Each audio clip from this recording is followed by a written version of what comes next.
তো আমরা এখন আছি আমাদের এটা বাজারের খেলার মাঠ। এই মাঠটা মেলা হয় পৌষ মাসের 28 তারিখে হয়। এখানে একটা বড় দিঘি আছে, এই দিঘিটার নামে আমাদের বাজারের নামকরণ দেওয়ান দিঘি। তো শীতের বিকেল, সূর্য আছে এখনো অস্ত যাওয়ার পথে। সোহেল আছে আমার সাথে।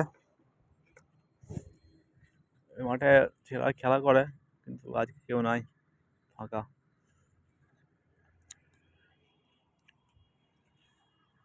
সোহেল, ওই সোহেল, ওই সোহেল, মাতল, চলবি তো?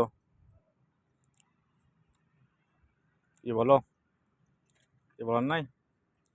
তারা গান গাও একটা, গান গাও। মোটা দেখা আবার দর্শক দিকে, তোমার তোমার দর্শক সব